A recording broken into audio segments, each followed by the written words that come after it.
Right golfers, let's show you how this real golfer, with the help of the guys at JD Golf Academy using their measured gears system, went from this kind of impact where they've got their hands back here compared to one where they're in a much more functional position with their hands opposite trail 5 as they come in to hit the ball, which allowed them to hit better strikes, better height shots, which in turn went further.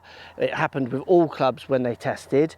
What it allowed them to do, this player started to control low point, where before they were rubbish at controlling low point, duffing, fatting, finning, those kind of things. This is a real lesson. Let's check out these changes, what they did and how they could help you. So the first thing we see, this is so common with so many golfers. Now, if you're seeing resulting kind of impacts of here, often what people try to do is they try to fix this part. But this golfer was never going to fix that part, as we can see from the video here, because of the sequence of the backswing to the downswing.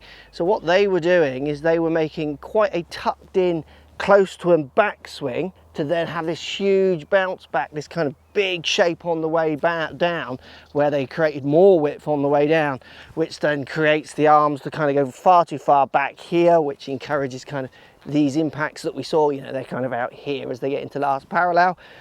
That's not going to help a golfer's low point. It's not going to help them get the right trajectory, distance. Certainly not going to help with strike. So such a common problem where golfers create no width and then create width. So how could you go about trying to create more width on the way back to allow you then to be able to be pulling those hands almost closer to you to get into this functional downswing? Now, the easiest way for lots of golfers is to start thinking about trail arm. So if you just take hold of your club with your trail hand only, and what I want you to do, go top of your backswing and stop, and you're going to try and get the remainder part of the shaft here to spear out behind you. What you're going to notice as you do that is the trail arm wants to stay much more semi-bent rather than crazy bent in here, because you start feeling that it's coming more maybe from trail wrist going this way a bit more, and the more trail wrist starts to go basically this way, the less this elbow has to do the work of getting that club up to the top of what feels like a backswing. The less we get into this crunch position, the less chance we've got of those huge bounce backs that we see. Next thing you can do is add a little bit of speed to this backswing. So with one hand on, trying to get this butt under this club to spear behind you. If you add a little bit of speed to this, what happens is you start opening up trail shoulder.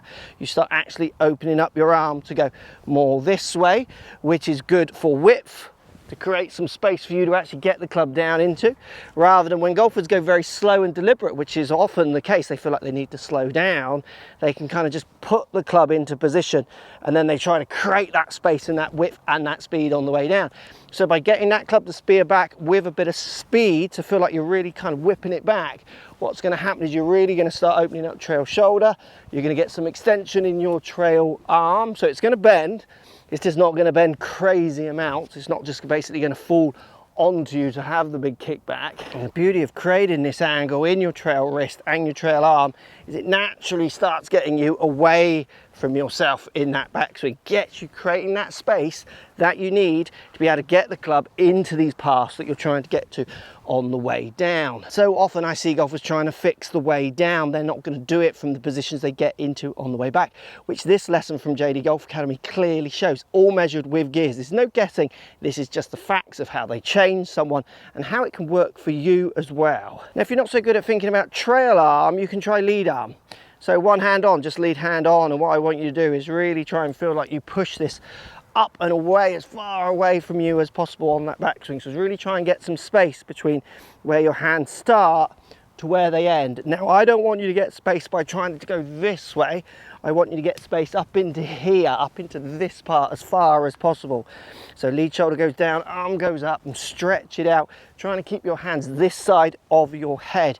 Again, this is what's going to give you that stretch, that width, to be able to achieve the downswings that so many of you want, rather than this one stalling this way. What was so interesting with this lesson as well, which I love, it's like a domino effect. When they got the relationship between backswing stretch and downswing kind of pull in, if you want, in a better relationship, then we also started to see, and the guys at JD Golf Academy started to see, better rotations on the way through. This player didn't even have to think about rotating differently on the downswing all the way through. So by changing to reach and then letting that club just naturally go from there, which is often going to be closer, this player actually got their body more engaged on the downswing and actually started to open up more on the way down. Because the trouble with bounce backs, when people keep it close and then they bounce back, what happens is the shoulders go early, almost too early, and then they have to stop and stall to hit the ball, which is why we start seeing these kind of actions on the way through. The stretch on the way back helped this player with path, so for straighter shots.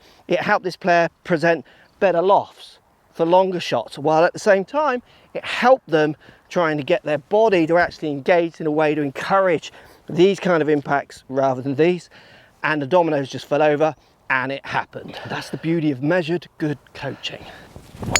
Remember, what you see at impact is often a result of what happened before. Don't get too bogged down with trying to fix this. If there's problems happening before, you're never ever going to fix that. Now, if you want to find out how to apply better movements with your driver for extra distance, this video is going to help you a lot.